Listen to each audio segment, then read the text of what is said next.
Hi, very good morning. I wanted to just show you what I was talking about yesterday about these floods that are happening all over the world. Brazil, China, the United States, even at the moment. We've got Europe, Germany, France, the UK. It's everywhere, and it's a global problem. And it is climate change, but it's not climate change caused by CO2 and human activity. This is climate change caused by a geomagnetic reversal. Everybody's talking about how there are so many floods taking place all around the world and, breaking records in short spaces of time. So the magnitude of the flood has increased and the level of frequency that we see these floods happening has also increased.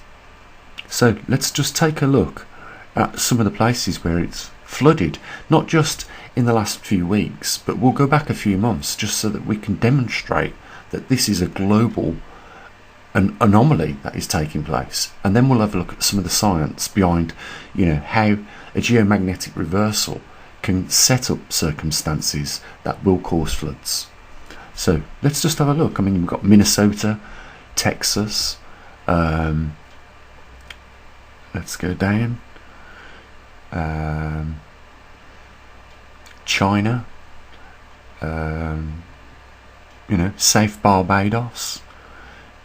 And I know there's been a recent storm, Beryl, as it's obviously clearly indicated here, but Beryl wasn't in Europe, and Beryl wasn't in, Africa, and Beryl wasn't affecting climate in China. But, we can have a look and just go down at some of the countries that we can see, like Brazil is another one, France there, and these floods are affecting literally millions and millions of people. It's costing governments and local councils and authorities millions and millions of pounds. And yet, hardly any research money has been put into what most likely is causing this. San Diego, Brazil, and look, people are dying. The death toll's rising in Kenya due to, extreme flooding. What happened a couple of months ago?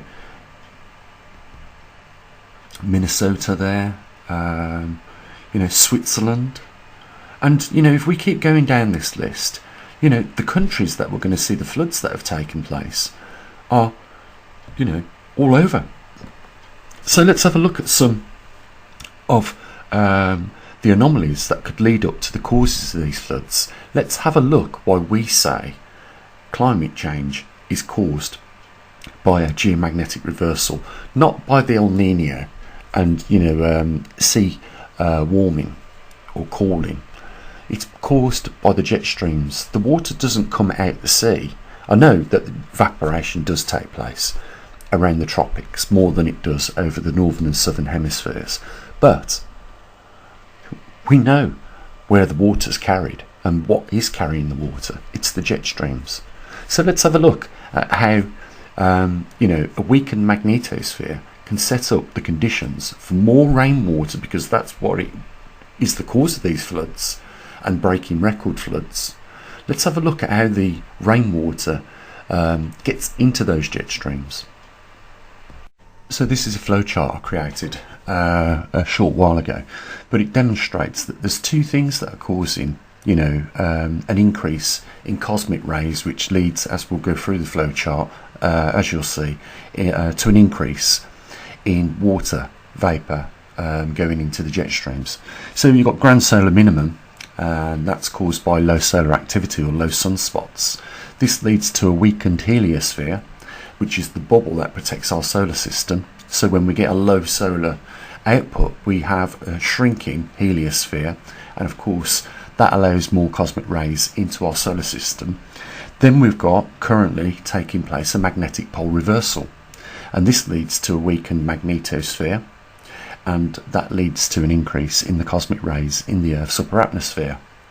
Now, Having a lot more cosmic rays mixed with the upper atmosphere particles that allows water vapour to condense on, forming water droplets, leads to more water in the jet streams. So the water droplets enter the jet stream, increases the mass and velocity of the jet stream, in turn changes the behaviour, i.e. polar jet streams mixing with subtropical jet streams, and as a result of that we have abnormal jet streams, and this changes global climate. Now I want to show you an anomaly on North Skull. We're going to look at the jet streams, and I want to show you so you get a visual idea of jet streams breaking apart from the polar regions and going into the subtropical. What we've got is cold air going into warm air, and we've got the opposite as well. We've got subtropical jet streams going into cold regions. So what we can see is at the top over the northern hemisphere a jet stream which is going right up into the polar region, carrying that warm air. As soon as it hits the cold region, of course in the Arctic Circle and in the polar regions, it's going to run into very cold air, and it's going to drop out as snow. If this was the other way round, what you'd be getting is that cold air meet the warm moist air, and it would drop out as precipitation, possibly causing floods. But if we just have a look around the world at the conditions of the jet streams over the southern hemisphere, you can see, if I just turn the globe over, you can see that huge super jet stream which is spanning most of all the way around the Earth over the southern hemisphere. And of course you're having the interchange of hot and cold air coming together, and of course it's going to drop out as precipitation, causing these floods that we're seeing. And we've got this jet stream over the southern hemisphere at this part of the Earth going straight up over to the equatorial region, passing both the tropics, but look where it starts, very low in the southern hemisphere. So this is what's causing severe floods all around our world.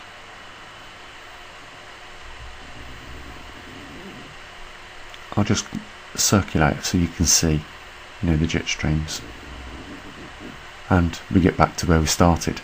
So just a bird's eye view over the northern hemisphere, and you can see the conditions of the jet streams. What we're supposed to have is a prominent polar jet stream and a prominent subtropical jet stream, both over the northern and southern hemispheres, and we don't. They're both intertwined now. So we can expect more of this to get worse. As the magnetosphere weakens during this pole shift, we are going to see more people killed. We're going to see the increase of floods and the severity of those floods increase, and we're going to see more people displaced.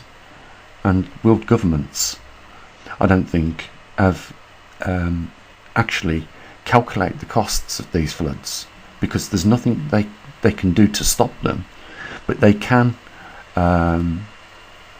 prepare better for them, so that emergency help arrives much faster for those people that need it.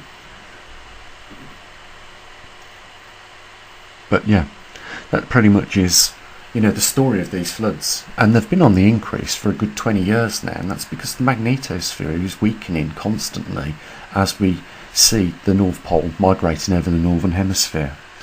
You can talk about CO2, but CO2 doesn't make it rain, and there's not enough CO2 in our atmosphere for it to cause problems with anything really, because it is, after all, what it is commonly known as, a trace gas.